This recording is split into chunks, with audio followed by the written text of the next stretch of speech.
الحمد للہ رب العالمین والصلاة والسلام علی سید الانبیاء والمرسلین وعلی آلہ واصحابہ اجمعین اما بعد فبسم اللہ الرحمن الرحیم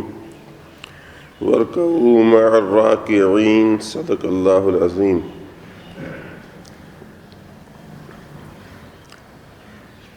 عزیزان محترم،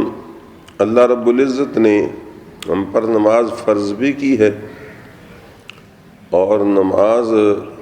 با جماعت جو ہے وہ واجب بھی کی ہے، یعنی حتی المقدور نماز با جماعت پڑھنی چاہیے۔ اگر کوئی جان بوجھ کر غفلت سے، جان بوجھ لاپرواہی سے جماعت کو چھوڑتا ہے اور نماز میں دیر کرتا رہتا ہے تو اس کے متعلق سخت وعید آئی ہے، یہاں تک کہ آپ صلی اللہ علیہ وسلم نے فرمایا جو اذان سنے اور جاگتا بھی ہو اور اس کو کوئی شرعی معذوری اور مجبوری بھی نہ ہو اور وہ نماز با جماعت آ کر نہ پڑھے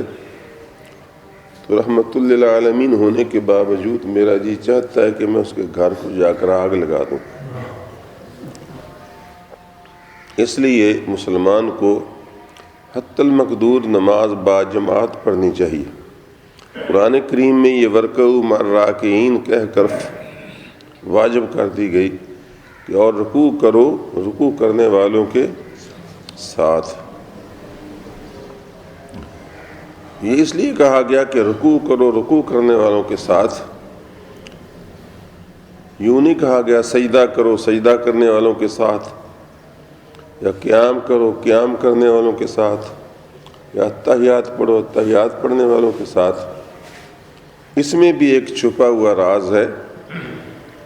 کہ چونکہ رکوع میں بندہ مل جائے تو وہ رکعت اس کو مل جاتی ہے، اور اگر سجدے میں جا کر ملے تو وہ رکعت اس کو علیحدہ پھر پڑھنی پڑتی ہے۔ اس لیے اللہ تعالیٰ نے رکوع کا ذکر کیا کہ رکوع کرو رکوع کرنے والوں کے ساتھ۔ اس پر میں کافی کل روشنی ڈال چکا تھا، البتہ آج اس میں ضرورتاً اس بات کا استثناء بھی کرتا ہوں کہ انسانی مجبوریوں میں سے ایک مجبوری نیند بھی ہے۔ آپ کو یہ سن کر اللہ کی رحمت پر خوشی ہوگی کہ ایک بندہ جان بوجھ کر نہ لیٹا رہے۔ ایسا ہو جاتا ہے بعض اوقات کہ اس کو کسی مرض کی وجہ سے یا کسی دوا کی وجہ سے جاگ نہ آئے اور لیٹ ہو جائے، تو اتفاق سے وہ سوتا رہ جائے تو اس پر قضا تو ہے اور نقصان بھی اس کا بڑا ہے جو پورا نہیں ہو سکتا، لیکن اس کو گناہ نہیں ہے، کیونکہ یہ ایسا رسول اللہ صلی اللہ علیہ وسلم کے ساتھ بھی ہوا، اور اللہ تعالیٰ نے یہ آپ پر اس لیے تعریف فرمائی کہ میرے تمہارے جیسے گنہگاروں کے لیے رعایت ہو جائے کہ ایک غزوہ میں آپ رات گئے، منزل پذیر ہوئے، منزل پر اترے پچھلی رات کو، وقت ابھی کو 2 گھنٹے رہتا ہوگا، آپ نے حضرت سیدنا بلال رضی اللہ تعالیٰ عنہ کو کہا کہ باقی سب مجبوراً تھکے ماندے ہیں سو رہے ہیں، میں بھی سونا چاہتا ہوں۔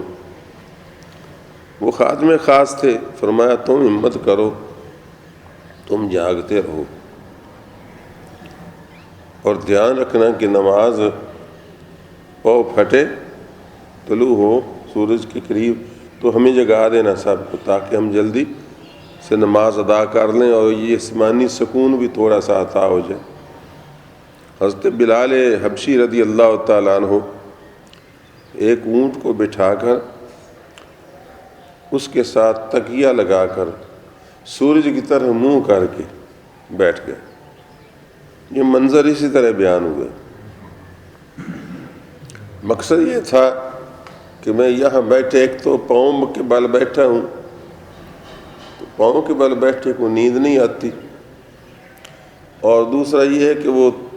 تھوڑا سا اس کو پیچھے سے تکیہ لگا ہوا ہو تو کچھ آسانی بھی رہتی ہے، وہ زیادہ دیر تک پاؤں کے بل بیٹھنا مشکل بھی ہوتا ہے، اور منہ صحیح سورج کی طرف نکلنے والی جگہ کی طرف کیے ہوئے تھے کہ یا تھوڑا سا محسوس ہوگا تو میں سرکار دو عالم صلی اللہ علیہ وسلم کو جگا دوں گا کہ اب ہم بمشکل وضو کر کے نماز پڑھ سکتے ہیں، تو آپ سب صحابہ اٹھ کھڑے ہوں۔ تو اللہ تبارک و تعالیٰ کا کرنا ایسا ہوا، وہ مسئلہ واضح کرنا چاہتا تھا اللہ تعالیٰ، ورنہ اس کے حبیب پیارے صلی اللہ علیہ وسلم تو نیند میں بھی غافل نہیں رہتے کہ وہ سو بھی جائیں نبی تو اس کی نیند وضو نہیں توڑتی، اس کا مطلب باخبر ہوتے ہیں، لیکن اس دن اللہ تعالیٰ کا تو تصرف ہے نا، اللہ تعالیٰ نے آپ پر نیند ایسی غالب کی کہ آپ سوتے رہے، اور نہ صرف آپ سوتے رہے بلکہ سب صحابہ سوتے رہے، اور سب صحابہ ہی نہیں سوتے رہے، بیٹھے بیٹھے ہی نہ پاؤں کے بل بیٹھے، اونٹ سے تکیہ لگائے، بلال کو بھی نیند آ گئی۔ اور اتفاق یہ ہے کہ تھوڑا سا وقت تھا، نیند غالب تھی، ایسی غالب ہوئی کہ سورج نکل آیا۔ جب ماتھے پر دھوپ لگنے لگی تو بلال جاگے، بہت گھبراہٹ ہوئی، رسول اللہ صلی اللہ علیہ وسلم کو جگایا، سب کو اٹھایا، آپ نے فرمایا بلال تیرے ذمے کام لگا تھا۔ سبحان اللہ، بڑا پیارا جواب دیا، نگاہ رسول کے تربیت یافتہ تھے۔ عرض کیا یا رسول اللہ صلی اللہ علیہ وسلم، جس نے آپ کو سلا دیا اس نے مجھے بھی سلا دیا، جس نے آپ کو سلا دیا اس نے مجھے بھی سلا دیا۔ آپ نے فرمایا انا للہ و انا الیہ راجعون، چلو کوئی بات نہیں، اللہ تعالیٰ کا حکم اترا کہ آپ قضا دے سکتے ہیں، اور اتفاق سے غالب نے وہاں پانی پینا تھا، تیمم بھی کر سکتے ہیں۔ بہرحال تو نیند کو بھی ان مجبوریوں میں لکھا گیا ہے کہ گھاٹا تو پڑ جاتا ہے، جو جماعت کے ساتھ نماز نہیں پڑھتا وہ گھاٹا پورا نہیں ہو سکتا، لیکن اتنا ضرور ہے کہ اللہ تبارک و تعالیٰ کی طرف سے اس کے ذمہ گناہ نہیں لکھا جاتا، بلکہ اگر اس کو پچھتاوا اور افسوس ہو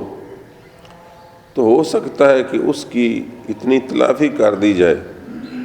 کہ اللہ تبارک و تعالیٰ اس کا کھاتا پورا کر دے، لیکن یہ ضروری ہے کہ اس کو پچھتاوا اور افسوس ضرور ہو۔ چنانچہ وہ آپ کو میں نے بات سنائی تھی کہ حضرت امیر معاویہ کی ایک مرتبہ باجماعت نماز قضا ہو گئی تو آپ دن میں اتنا روئے پچھتائے کہ اللہ تعالیٰ نے کئی نمازوں کا ثواب ان کے نامہ اعمال میں لکھ دیا۔ پھر ایک رات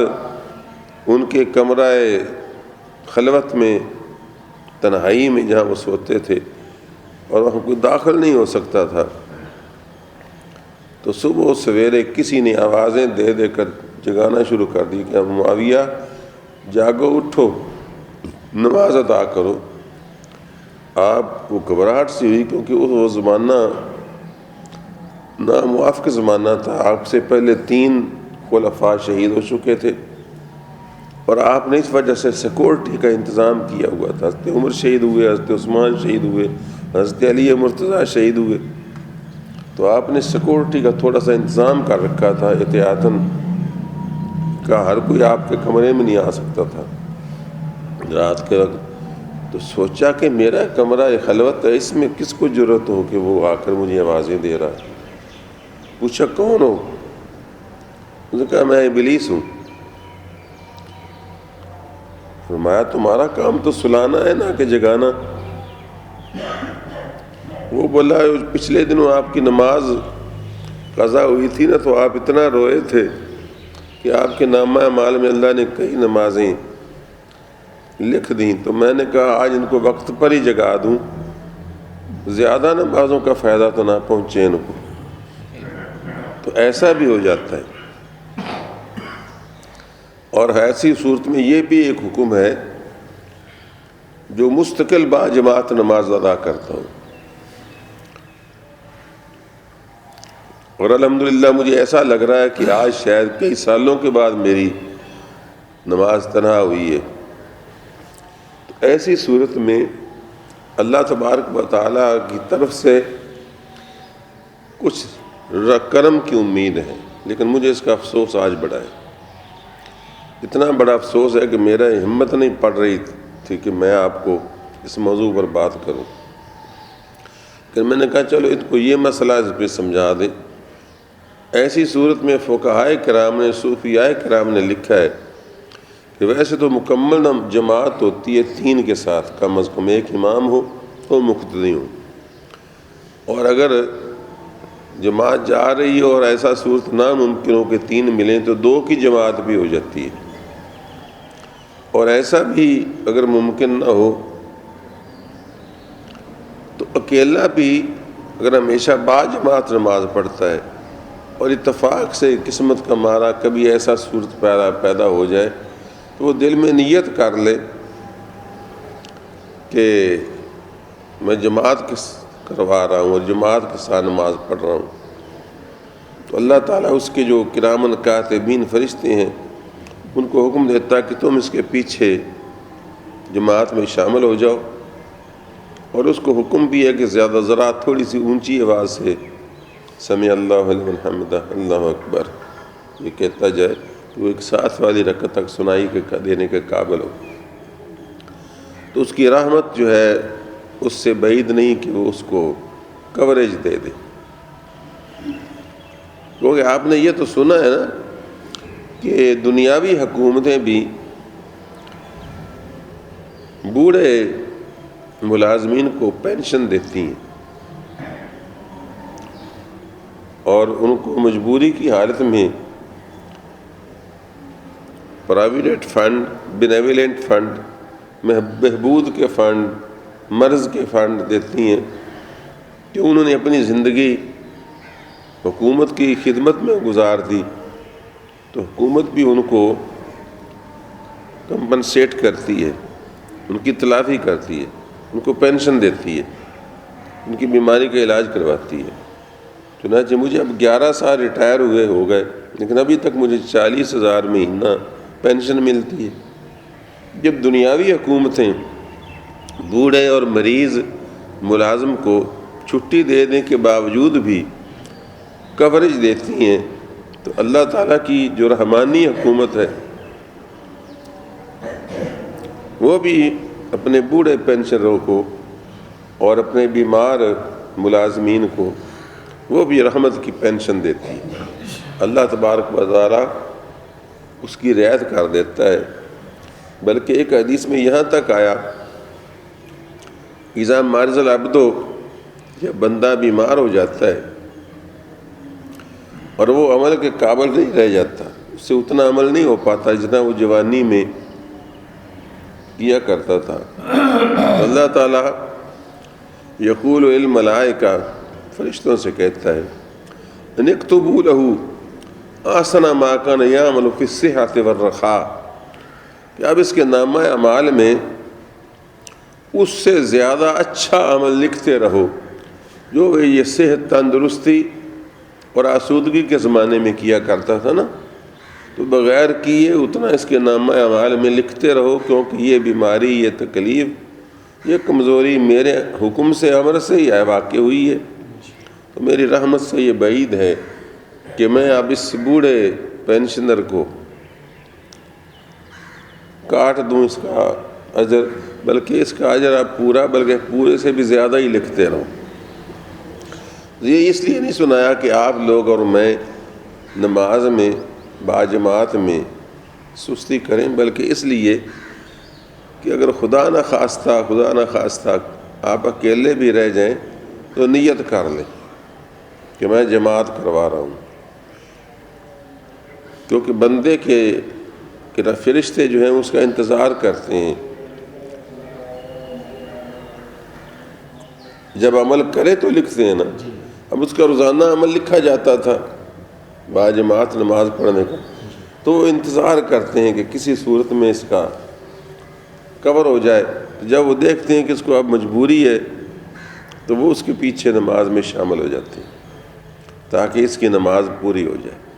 بہرحال یہ نماز باجماعت بڑی اہم ترین صورت ہے، اور مقدور بھر جہاں تک بھی ہو سکے اس سے پہلو طے نہیں کرنی چاہیے۔ ایسا اکثر ہوتا ہے، آپ دیکھتے رہتے ہیں کہ میں آدھا گھنٹہ مثلا ظہر کی نماز ہے تو انتظار کرتا رہتا ہوں، بلکہ یہاں سے بندے بھیجتا ہوں کہ باہر سے کوئی 2 نمازی یار کہیں سے مہیا کر لاؤ، اور اکثر مہیا ہو جاتے ہیں۔ تو اللہ تبارک و تعالیٰ کی طرف سے نماز باجماعت پڑھنے کا حکم ہے، ورکعوا مع الراکعین، اور اس کے اندر چھپے ہوئے بے شمار فائدے ہیں جن میں سے میں بہت سارے کل بیان کر چکا، اب ان کو ریپیٹ نہیں کر سکتا، دہرا نہیں سکتا۔ وہ اسی قسم کے تھے کہ نماز باجماعت میں ایک محلے کی 5 وقتہ اور چند محلوں کی 7 روزہ اور پورے شہر کی گرد و نواح کی سالانہ، اور پوری امت مسلمہ کی عمر میں ایک بار اللہ تعالیٰ نے کانفرنس رکھی ہے۔ یہ نماز باجماعت ایک ایسی کانفرنس ہے جو محلے کی 5 وقتہ کانفرنس ہے، محلے میں کے لوگ 5 وقت بیٹھ کر مل کر ایک دوسرے سے محبت سے سلام دعا لیتے ہیں، ملتے ہیں، دیکھتے ہیں، پوچھتے ہیں، اور جمعے کی 2-4 مہینوں کی ہفتہ روزہ، 2-4 محلوں کی ہفتہ روزہ، اور پورے شہر کی عید کی ایک نماز اکٹھی ہونی چاہیے، وہ گویا کہ سالانہ ہو گئی۔ اور حج کا اجتماع وہ عالمی اجتماع ہے تمام امت مسلمہ کا۔ تو اس طرح مسلمان ایک تو مل جل لیتے ہیں، برادرانہ تعلقات کو فروغ ملتا ہے، دوسرا یہ ہے کہ ان کو ایک امام اپنے درمیان میں سے چن لینے اور اس کی پوری مکمل اقتداء کرنے کا سبق ملتا ہے کہ کس طرح امام کی فرما برداری کرنی ہے، اور اس سے ایک قدم بھی آگے نہیں رکھنا، سجدہ بھی اس سے پہلے نہیں رکھنا، بلکہ اس کے پیچھے پیچھے چلنا، اتباع کرنی ہے۔ تو یہ اسلام نے اطاعت کا اور اتباع کا، اپنے امیر کی اتباع کا گر بتا دیا، طریقہ سکھا دیا، اور اگر اس پر 100% عمل ہوتا تو یہ تھا اسلامی جمہوری نظام، انگریز کا جمہوری نظام نہیں، یہ اسلامی جمہوری نظام ہوتا جس میں تمام عمر مل جل کر جن کو خلیفہ بنایا گیا ہے اس کی اقتداء کرتے، اس کی فرما برداری کرتے، اور اگر کہیں وہ بھول لے تو اس کو جس طرح مقتدی کو یہ اجازت ہے کہ اشارہ کر دے سبحان اللہ سبحان اللہ، اور وہ اشارہ بھی یہ بتاتا ہے کہ اللہ پاک ہے بھولنے سے، اللہ پاک ہے بھولنے سے، ہم بھول رہے ہیں، آپ بھول رہے ہیں۔ تو یہ اتنا ادب سے اشارہ کر دے، یہ نہیں ہے کہ لاٹھی اس کے ٹخنوں پر مارے اور علیحدہ 1.5 منٹ کی مسجد بنا لے، اپوزیشن بن جائے اور ایک تماشا اور کھڑاک کر دے۔ تو یہ اسلامی جمہوری نظام کی تربیت بھی ہے اس میں۔ پھر اس کے بعد اس کو یہ فائدہ ہوتا ہے کہ متکبرین کا تکبر ٹوٹتا ہے، ایک ہی جگہ ایک ہی صف میں سب کھڑے ہو جاتے ہیں، یہاں گدھا بھی، بادشاہ بھی، امیر بھی، غریب بھی، پیشہ ور ایک بھکاری بھی اور ایک کارخانہ دار بھی، بہت اعلیٰ ملازم بھی، بہت ادنا اہل عرفہ بھی، بلکہ پیر بھی، مرید بھی، غوث قطب ابدال بھی، گناہ گار بھی، وہ سب اکٹھے ایک صف میں کھڑے ہو کر ایک امام کے پیچھے ایسی حالت میں بھی نماز پڑھتے ہیں کہ بعض اوقات مرید کا جو مرید کا آگے ہو اس کے پاؤں میں پیر کا سر بھی آ سکتا ہے، سمجھے، اور ایک گناہگار کے قدموں میں ایک نیکوکار کا سر بھی آ سکتا ہے. کیوں؟ کہ لا الہ الا اللہ محمد رسول اللہ کہنے نے ان سب کو یکساں کر دیا ہے. اب ان کے غیب اور باطن کو اللہ جانتا ہے، لیکن اللہ تعالیٰ نے مساوات کا ایک ایسا منظر عطا فرمایا ہے کہ جس کی مثال کسی اور جگہ نہیں ملتی. یہ بھی فائدہ، اور اس طرح کے اور میں نے کئی فائدے کل بتائے تھے. بہرحال یہ نئے دوستوں کے لیے تھوڑا سا تبرک دیا ہے کہ وہ بیچارے بالکل محروم نہ رہ جائیں. تو اس کے دنیاوی فائدے بھی ہیں، اور ان دنیاوی فائدوں میں بھی جو میں نے کل 8-10 بتائے تھے، 1-2 اور کا بھی اضافہ کر دیتا ہوں کہ یہ اسلام کا کمیٹی گھر بھی ہے. اسلام کا کمیٹی گھر وہ ہوتا ہے جہاں لوگ مل جل کر مشورہ کرتے ہیں. رسول اللہ کے زمانے میں مسجد کمیٹی گھر بھی تھا، کوئی اور اسمبلی ہال نہیں تھا. سب مسلمان جب مسجد میں آتے تھے تو اگر کفار کی طرف سے، یہود و نصارہ کی طرف سے کوئی الجھن پیدا کرنے کی کوشش کی جا رہی ہوتی تو آپ صلی اللہ علیہ وسلم مسلمانوں سے مشورہ فرماتے، بلکہ تقریباً ہر بات کا مشورہ فرماتے تھے جو مسلمانوں کے اجتماعی مفاد سے تعلق رکھتی ہو، اور اس میں اس مشورے پر عمل کیا جاتا تھا. کمیٹی گھر سے مراد یہ نہیں کہ خدا نخواستہ یہ کمیٹی گھر کی طرح ہے کہ پاؤں جوتوں سمیت آ جاؤ جب کچھ، بلکہ مقصد یہ ہے کہ یہاں مل جل کر مسلمان اپنے اجتماعی امور پر فیصلہ بھی کر لیتے ہیں اور اس کے مطابق اس پر عمل کرتے ہیں، اور متکبرین کا تکبر بھی ٹوٹتا ہے کہ ہم اسمبلی کے ممبر ہیں، ہم لاہور جائیں گے اور فلاں جگہ بیٹھ کر فیصلے کریں گے، دوسرے مسلمانوں کو کوئی حق نہیں کہ اس میں مشورہ دیں. ہمارا معاشرہ اسی طرح کا ہے، یہ ڈھنگ اختیار کر. تو اسلام نے یا اونچ نیچ نہیں رکھی. یہاں تو یہ صورتحال ہے کہ حضرت عمر فاروق جیسی ہستی کو بھی ایک عام مسلمان کھڑا ہو کر مسجد میں کتنی جرأت رکھتا ہے اور کہہ سکتا ہے کہ اے عمر، آپ مہربانی فرما کر تقریر بند کریں اور پہلے میرے سوال کا جواب دیں کہ آپ کا کرتا جس چادر سے بنا ہے وہ ایک چادر سے نہیں بن سکتا. آپ کا قد و قامت اتنا بڑا ہے کہ 2 چادروں سے کرتا بن سکتا ہے، تو آپ نے پورا کرتا پہنا ہوا ہے، حالانکہ سب کو ایک ایک چادر ملی ہے کل مال غنیمت میں سے، تو یہ 2 کیسے ہوگی؟ اس کا جواب دیں، پھر ہم آپ کی تقریر سنیں گے. تو آپ فرماتے ہیں کہ اس کا جواب میرا بیٹا دے گا. بیٹا بتاتا ہے کہ میں نے اپنے حصے کی چادر اپنے ابا جی کو دے دی، تو اس سے ان کی بن گئی ہے، تو ورنہ نہ میری بنتی تھی نہ ان کی بنتی تھی. تو پھر وہ کہتا ہے کہ ہاں ٹھیک ہے. بلکہ مرد تو مرد ایک موقع پر، چونکہ ابتدائی اسلام میں خواتین بھی جمعہ وغیرہ کے موقع پر آتی تھیں اور مردوں سے پیچھے، بچوں سے پیچھے دور باپردہ نماز پڑھتی تھیں جماعت کے ساتھ ویسے شامل ہو کر. تو میں نے آپ کو سنایا ہوا ہے کہ ایک موقع پر حضرت عمر نے دیکھا معاشرے میں بہت خرابی پیدا ہو رہی ہے کہ شادی کے موقع پر عورتیں جو ہیں بڑا بڑا بھاری حق مہر رکھتی ہیں کہ 10 لاکھ میرا حق مہر ہے.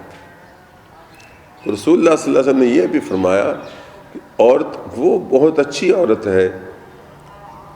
جس کا مہر کم ہو اور وہ دین پر زیادہ عمل کرتی ہو اور اپنے خاوند کی اتنی خیر خواہ ہو کہ اگر وہ اس کو معاف فرما دے تو اس کو بہت بڑے صدقے کا ثواب ملتا ہے. یہ بھی ہے، لیکن یہ اس کی مرضی پر موقوف ہے. زبردستی نہیں حق مہر معاف کروایا جا سکتا اور نہ تھوڑا لکھوایا جا سکتا. وہ اپنی خوشی سے تھوڑا کرے تو بہتر ہے. اس نے اپنے خامد کے لیے خیر سگالی کا جذبہ ظاہر کیا،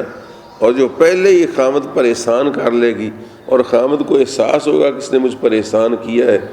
تو ظاہر ہے کہ خانگی حالات کافی آغاز ہی درست شروع ہوگا. لیکن اگر نہ چاہے تو اور جتنا چاہے وہ مقرر کر سکتی ہے. تو حضرت عمر نے دیکھا کہ معاشرے میں یہ ذرا زیادہ رجحان بڑھ رہا ہے کہ مہر بہت بڑا لکھوانے لگے. آپ نے حضور صلی اللہ علیہ وسلم کو اس ارشاد کی روشنی میں یہ تقریر میں کہہ دیا کہ اے لوگوں کچھ خیال کرو اور زیادہ حق مار نہ رکھا کرو، پھر تم دیتے نہیں ہو اور الجھنیں پیدا ہوتی ہیں۔ آپ نے ایک اس حکمت عملی کے تحت کہا،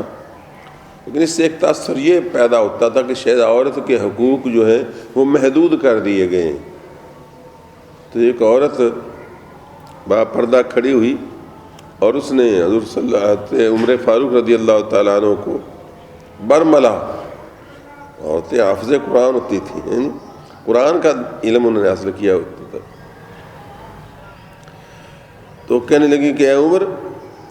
اللہ تبارک و تعالیٰ ہمیں ڈھیروں سونا دلوانا چاہتا ہے، تو آپ کون ہیں اللہ تعالیٰ کے فیصلے کو رکاوٹ ڈالنے والے؟ کہ اللہ تعالیٰ نے نہیں فرمایا وَآتَيْتُمْ إِحْدَاهُنَّ قِنطَارًا فَلَا تَأْخُذُوا مِنْهُ شَيْئًا، کہ جب عورتوں کو طلاق دو اور تم اس کو حق مہر میں سونے کا ڈھیر دے چکے ہو تو اس میں سے کچھ چیز واپس نہ لو۔ تو اس میں جب اللہ نے قنطار کا لفظ استعمال کیا، سونے کا ڈھیر، تو گویا اللہ تعالیٰ نے اس میں یہ اجازت کا اشارہ فرما دیا کہ اور چاہے تو سونے کا ڈھیر بھی حق مہر میں رکھ سکتی ہے، نہیں کرتی شادی، نہیں نکاح کرتی، اگر تمہیں خواہش ہے تو دو سونے کا ڈھیر، نہیں تو اور جگہ کر لو۔ کیوں جی؟ تو اللہ تعالیٰ نے جو ہمیں حق مہر دیا اور اس کے سلب کرنے کا اختیار مرد کو نہیں دیا، تو آپ کون ہیں ہمیں محدود کر دینے والے؟ اس کو ہماری مرضی پر چھوڑو۔ ہمیں بھی شوہر کی ضرورت ہے، شوہر کو بیوی کی ضرورت ہے، اگر ہم چاہیں گی تو تھوڑا کر لیں گی، اگر اس کو ضرورت ہوگی تو زیادہ دے دے گا۔ آپ اس کو خود اپنی طرف سے محدود نہ کریں، اور نہ آپ کر سکتے ہیں۔ تو حضرت عمر فاروق چونکہ منصف آدمی تھے، انصاف پسند تھے، اس لیے آپ نے فوراً اپنے لفظ واپس لیے کہ بھائی جس طرح چاہو کرو، اور مجھے اللہ تعالیٰ کا شکر ادا کرنے کو اور اپنی کوتاہی اور قصور کا اعتراف کرنے دو کہ الحمدللہ امت مسلمہ میں ایسی عورتیں بھی ہیں جو عمر سے زیادہ علم رکھتی ہیں، اور میں جو اپنی طرف سے یہ سوچ رہا تھا کہ ان کو پابند کر دوں، میں اپنے اس ارادے کو، اس الفاظ کو واپس لیتا ہوں، بلکہ اپنے آپ کو کہا ہے عمر تو بھی کوئی حیثیت رکھتا ہے کہ تجھ سے تو رسول اللہ صلی اللہ علیہ وسلم کی کنیزیں جو ہیں وہ قرآن پر زیادہ نگاہ رکھتی ہیں۔ کس عورت نے دیکھو کس آیت سے اقتباس لیا، حالانکہ وہاں اللہ تعالیٰ نے تو بطور مثال کہا ہے نا کہ عورتوں کو جب چھوڑا کرو تو حق مہر جو ہے نا ان کو دے دیا کرو، اس میں سے واپس نہ دیا کرو، کیونکہ یہ بات مروت کے خلاف ہے۔ آگے چل کر فرمایا وَكَيْفَ تَأْخُذُونَهُ، کہ کس منہ سے تم ان کو دیا ہو واپس لیتے ہو، وَقَدْ أَفْضَىٰ بَعْضُكُمْ إِلَىٰ بَعْضٍ وَأَخَذْنَا مِنْكُم مِّيثَاقًا غَلِيظًا، حالانکہ تم ایک دوسرے کے ساتھ ایسی حالت میں قریب ہو چکے ہو کہ کسی غیر کی بیٹی کے ساتھ کوئی شخص تصور بھی نہیں کر سکتا، جس طرح اپنی بیٹی کے ساتھ ہم تصور بھی نہیں کر سکتے کہ کوئی بندہ اس کے ساتھ ہم بستر ہو، لیکن اللہ تعالیٰ نے ہمارے لیے جب حلال کیا تو باپ نے گوارا کیا، بھائیوں نے گوارا کیا، بیٹوں نے گوارا کیا، اور وہ ایک دوسرے کے ایسے کلوز رشتے میں منسلک ہوئے جس کا کوئی ویسے تصور بھی نہیں کر سکتا۔ تو جب اللہ تعالیٰ فرماتا ہے کہ جب تم اتنے ایک دوسرے کے قریب جا چکے ہو اور اتنی آپس میں فریقنس ہو چکی ہے کہ تم کپڑوں کے بغیر بھی ایک بستر میں ہو سکتے ہو، تو اب کس منہ سے وہ ساری مروت، محبت، وہ احسان مندی بھلا کر تم دیا ہوا واپس مانگنے لگتے ہو کہ میرے سب کچھ دے دو؟ بلکہ ہمارے ہاں تو یہ رواج ہے کہ کہتے ہیں جوتا بھی اتار دو، چادر بھی اتار دو میرے، اور ننگے پاؤں باہر نکل جاؤ، اس طرح کی جاہلانہ حرکتیں کرتے۔ خیر، تو یہ ایک ضمنی بات تھی۔ تو میرا مطلب یہ ہے کہ یہ کمیٹی گھر ایک ہے جو باجماعت نماز پڑھتے ہیں وہ ایک دوسرے کے ہمدرد، خیر خواہ، ایک دوسرے کے حالات سے آگاہ اور اپنے اجتماعی معاملات میں مشورہ کرنے والے ہوتے ہیں۔ چنانچہ یہاں تک بھی ایسا ہوا کہ آپ کو معلوم ہے جہاد کے لیے جتنی بھی پروگرام بنتے تھے رسول اللہ کے زمانے میں، اس کی تیاری مسجد سے ہی ہوا کرتی تھی، اور مسجد میں ہی فنڈ بھی جمع کیا جاتا تھا، مسجد میں ہی جہاد کا فنڈ بھی جمع کر دیا جاتا تھا۔ حالانکہ اور دنیاوی کام انسان کے لیے مسجد میں جائز نہیں ہے، مگر جہاد کا فنڈ یہ نیکی کا کام ہے، اس لیے اگر کوئی مسلمانوں کی اجتماعی ضرورت کا کام ہو تو اس کے لیے مسجد میں بات چیت کرنا بھی جائز ہے۔ مثلا بیماری پھوٹ رہی ہے تو کیا حفاظتی تدابیر کی جائے، دشمن حملہ کرنے والا ہے تو کیا کچھ کیا جائے، جنازہ پڑھنے والا ہے تو اس کا اعلان ہم کر دیتے ہیں، لیکن انفرادی کام کہ کوئی یہاں آ کر جنتریاں بیچنے لگے یا کوئی عطر بیچنا شروع کر دے، مسجد کے اندر دکان کھول کر بیٹھ جائے، وہ نہیں کر سکتا، بلکہ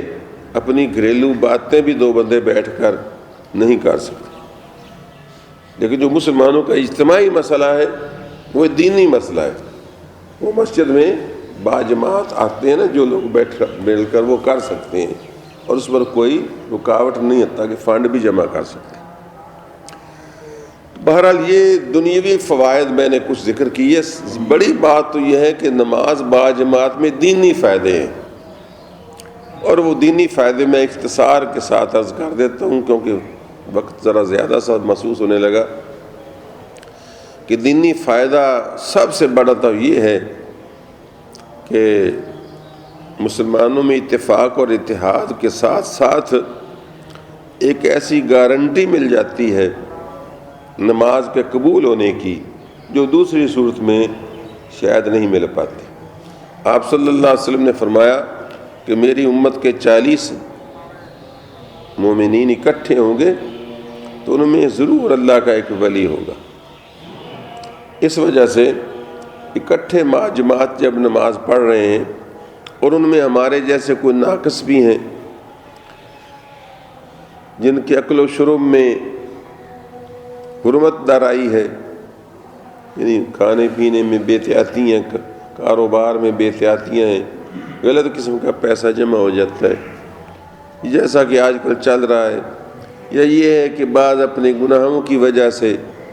وہ منہ اس قابل ہی نہیں کہ اللہ تعالیٰ کو دکھا سکے، ادھر گلے غیبتیں، شراب، چوریاں، بدکاریاں جاری ہیں، تول میں کمی جاری ہے، سود جاری ہے، ادھر نماز کے لیے منہ اٹھائے آتے ہیں، نام ہے حاجی صاحب، تو ممکن ہے کہ نماز منہ پر مار دی جائے، یا پڑھنے والا پڑھتا ایسی ناقص ہے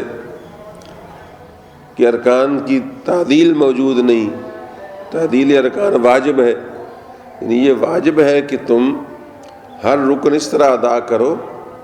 کہ وہ ایک دوسرے سے گاڑ مڈ نہ ہو، سمع اللہ لمن حمدہ ربنا ولک الحمد کہہ کر سیدھے کھڑے ہو جاؤ، یوں کہا کہ نیچے نہیں جانے کی اجازت، یا ایک سجدہ ہے تو اللہ اکبر کہو اور قعدہ میں اچھی طرح بیٹھ جاؤ جلسہ میں، پھر اللہ اکبر کہہ کر نیچے جاؤ، یہ نہیں ہے کہ سر تھوڑا سا اٹھاؤ اور پھر نیچے چلے جاؤ، اس کو کہتے ہیں کہ تعدیل ارکان نہ کرنا، یہ واجب ہے۔ ایسی نمازیں منہ پر مار دی جاتی ہیں جن میں تعدیل ارکان نہ ہو۔ تو جب اکٹھے باجماعت نماز پڑھیں گے تو کوئی نہ کوئی اللہ کے ولی ان کے اندر موجود ہوں گے، مقبول بندے، ان کے صدقے میں ان گناہ گاروں کی نمازیں بھی قبول ہو جائیں گی، کیونکہ اللہ تعالیٰ کی رحمت سے بعید ہے کہ وہ کسی کو تذکار دے اور کسی کو وقار لے اور وہ سارے اکٹھے آئے کھڑے ہوں اللہ کی بندگی کے لیے۔ اور یہ فقہ کا مسئلہ بھی ہے، یہ یاد رکھیے، فقہ کا بھی یہ مسئلہ ہے کہ آپ نے اگر کسی شخص سے اکٹھا کھجوروں کا ٹوکرا یا سیبوں کا ٹوکرا خریدا، فقہ کے اندر تجارت کے مسائل بیان کیے گئے، تو کھجوروں کا یا انگوروں کا یا سیبوں کا ٹوکرا آپ نے اکٹھا طے ہو گیا جی 500 روپے کا، تو آپ نے اپنی طرف سے دیکھ لیے، اگر اتفاق سے اس کے نیچے کوئی گندے سیب نکل آئے یا کوئی گندی کھجوریں 3rd کلاس کھجوریں نکل آئیں، تب فقہ میں اگر آپ فوراً یہ نہیں لے بغیر گھر نہیں لے لو گے، استعمال نہیں کی، وہیں آپ نے دیکھا ذرا تو نیچے ایسی تھی، پیمنٹ دے دی تھی،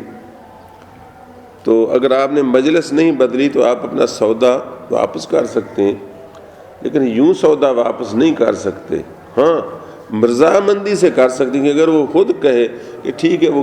خراب سیب نکال دو اور ان کے بدلے اور اچھے لے لو، تو ہے نا اس کی مرضی سے، فری ویل سے، لیکن یوں نہیں کر سکتے آپ فقہ کی روح سے کہ اس کو کہو میاں یہ جو گندے گندے ہیں نا یہ میں نکال کر تجھ کو دیتا ہوں اور چنگے چنگے جو ہے نا میں زبردستی قاعدے کے روح سے میں لیتا ہوں، بلکہ یہ کر سکتا ہے کہ ہاں یہ سارا ٹوکرا میں واپس لیتا ہوں اور اس کو لازم ہے کہ سارا ٹوکرا واپس لے، یا سارا ٹوکرا قبول کرے، اچھے بھی 2 نمبر بھی، اور یا پھر سارا واپس کر دے اور پیسے لے لے۔ یعنی زبردستی قاعدے کے روح سے یہ نہیں کہہ سکتا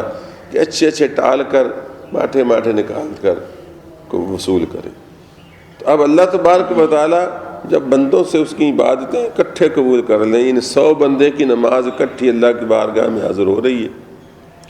اب اللہ تبارک و تعالیٰ قرآن کریم میں فرماتا ہے ان اللہ اشتری من المؤمنین انفسهم واموالهم بان لهم الجنہ، اللہ تعالیٰ نے اپنے ایماندار بندوں سے ان کے مال و جان کو جنت کے بدلے میں خرید لیا۔ تو جب اللہ تعالیٰ نے اپنی رحمت سے ہمارے مال و جان کو خرید لیا تو جان جو ادا کرتی عمل کرتی ہے وہ بھی اس میں گیا، بلکہ اصل میں تو عمل کو ہی خریدا ہے نا۔ تو اب اللہ تبارک و تعالیٰ یہ تو اس کی رحمت سے بعید ہے کہ ہمیں تو یہ سکھائے اس کا نبی یا پورے لو یا پورے چھوڑو، اب اللہ تعالیٰ خود کہے کہ نہیں میں تو ٹال ٹال کر سیب لے لیتا ہوں، یعنی بندے قبول کرتا ہوں اور باقی جو نماز میں اکٹھے کھڑے ہیں ان کو ریجیکٹ کرتا ہوں نہیں۔ اب ان کے صدقے میں جو مقبولین ہیں ان کی بھی نماز ضرور قبول ہو جائے گی جو مردودین ہیں۔ تو یہ کتنا بڑا فائدہ ہوا نماز با جماعت کا کہ اکیلا پڑھتا ہے تو اپنی نماز کی خود وہ گارنٹی ہے کہ اگر قابل قبول ہے تو ہوتی ہے، نہیں تو نہیں۔ کہ یہاں دوسرے مسلمان بھائی جن میں بہت سارے اللہ کے نیک اور برگزیدہ ہیں اس کی گویا نماز کے اوپر بھی مہر قبولیت لگوا دیتے ہیں۔ تو سب سے بڑا یہ فائدہ ہے دینی۔ دوسرا فائدہ یہ ہے کہ یہاں بڑے لوگوں کی تربیت ہوتی ہے۔ یہ بڑے لوگ آ کر یہاں یعنی جو امیر، نواز شریف، وزیر، ایم پی اے، ایم این اے، سردار جب یہاں آ کر اکٹھے نماز پڑھتے ہیں اور اس میں ان سے ادنا بندے ان سے آگے کھڑے ہوتے ہیں اور ان کے ساتھ شانہ بشانہ کھڑے ہوتے ہیں، تو جو باہر دولت، کوٹھی، کار نے رعونت پیدا کی وہ یہاں ٹوٹ جاتی ہے، اور اس کو غریبوں کے ساتھ برابر ہونے کی یعنی ایک تربیت ہو جاتی ہے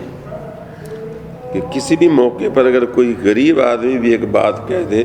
تو وہ مسلمان ہے، جب مسجد میں ان کے ساتھ میں برابر ہوں تو یہاں پاٹے خاں بن کر خود موڑے پر بیٹھا ہوں، اس کو زمین پر بٹھایا ہوا ہے، یہ مجھے زیبا نہیں ہے۔ اسی وجہ سے الحمدللہ ایسے بڑے لوگ جو جماعت نماز پڑھتے ہوں اور ایسے پیر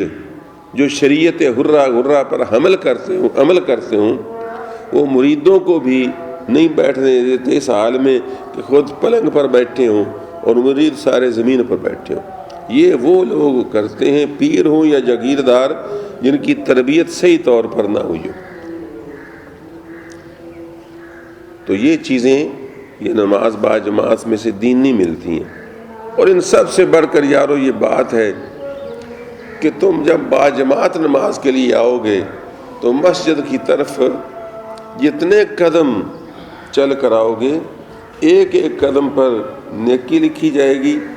اور جب اتنے قدم واپس جاؤ گے ایک ایک قدم پر کئی کئی نیکیاں لکھی جائیں گی. یہ اتنی کثرت سے نیکیاں آپ کو صرف اور صرف باجماعت نماز سے ملی. یہ نماز باجماعت سے علیحدہ نیکیاں ہیں جو گھر میں نماز پڑھنے سے ہرگز نہیں مل سکتی تھیں، یہ اب ملی ہیں. اور آپ کے نامہ اعمال میں بے شمار نیکیاں درج ہوتی رہیں گی، بلکہ اس حد تک کہ حکم ہے جب تم نیا خریدو اگر کوئی مکان تو اس وقت سوچ لو تو جائز ہے. یہ مکان جس طرح ڈاک خانے کے قریب، جس طرح آپ لوگ کوشش کرتے ہیں کہ کسی بازار کے قریب، منڈی کے قریب، بینک کے قریب، اسٹیشن کے قریب، مین روڈ کے قریب، سبزی مارکیٹ کے قریب مل جائے تو اچھا ہے یار، سودا سال لانے میں آسانی ہوگی. پہلے لیتے ہوئے سوچ لو کہ یہ مسجد کے قریب ہے یار، اور وہ مسجد سے دور ہے تو یہ میں قریب والا خرید لوں کہ مجھے جماعت میں آسانی ہو جانے میں کہیں مس نہ ہو جائے تو ہے. لیکن اگر آپ کا گھر اتفاق سے دور تھا تو اب آپ کو یہ حکم نہیں ہے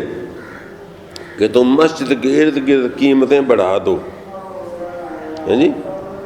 اور جو غریب قریب رہتے تھے 10,000 کا مکان لاکھ کا کر کر بھی خرید لو کہ میں مسجد کے قریب آ جاؤں، کیونکہ اس طرح تو معاشرے میں الجھن پیدا ہو جائے گی کہ امیر سارے پھر زبردستی مکان خرید کر قریب آ جائیں اور غریب بیچارے دور چلے جائیں. اس لیے یہ حکم ہے کہ اگر اتفاق سے آپ کا گھر دور ہے تو پھر کوشش کر کے جلدی قریب نہ آئیں اس طرح کہ غریبوں کے پر ریٹ بڑھا دیں اور ان کے مکان اور زمینیں لے لیں. اب آپ کہیں گے یہ عجیب بات ہے، یہ اسلام کا اعتدال ہے. ایسا بھی ہوا کہ کچھ لوگ ایسے تھے کہ جب کہ دور تھا ان کا محلہ تو انہوں نے سوچا کہ ہم یار روزانہ ہی بڑی دیر سے پہنچتے ہیں، پیچھے رہ جاتے ہیں، رسول اللہ کی اچھی اچھی پیاری پیاری باتیں بھی پہلے مکمل ہو جاتی ہیں، تو ہم کہیں قریب نہ ہو چلیں. تو رسول اللہ صلی اللہ علیہ وسلم نے سنا تو آپ نے ان کو فرمایا کہ نہیں، تم جہاں ہو وہیں رہو. اور اس موقع پر فرمایا کہ تمہیں پتہ نہیں کہ اگر ان کو یہ سہولت حاصل ہے کہ مسجد کے قریب ہونے سے جلد جماعت نماز میں شامل ہو جاتے ہیں، تو تمہیں اپنے بارے میں یہ بھی پتہ ہونا چاہیے کہ تم دور سے آتے ہو تو تمہیں قدم قدم پر نیکیاں ملتی آتی ہیں اور ملتی جاتی ہیں، تم ادھر سے بازی لے جاتے ہو. اب دیکھو کیسی حکیمانہ نگاہ تھی پیارے مصطفیٰ کی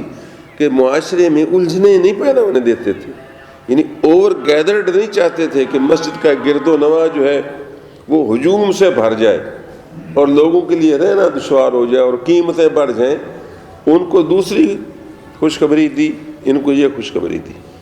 تو یہ دینی فائدے بھی نماز باجماعت میں ہے. میں امید کرتا ہوں کہ آپ لوگ آئندہ کوشش کریں گے اور کوشش کرتے ہی رہیں گے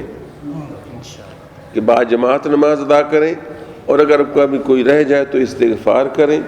بلکہ کوشش کریں کہ کہیں سے اگر کوئی دو بندے مل جائیں. اگر یہ وقت تھوڑا نہ ہوتا، منٹ ہی 2 صرف باقی تھے، تو میں یقیناً انتظار کرتا اور دائیں بائیں سے بندے کو لاتا. اللہ تبارک و تعالی ہم سب کو عمل کرنے کی توفیق عطا فرمائے. وآخر دعوانا الحمد للہ رب العالمین. صلی اللہ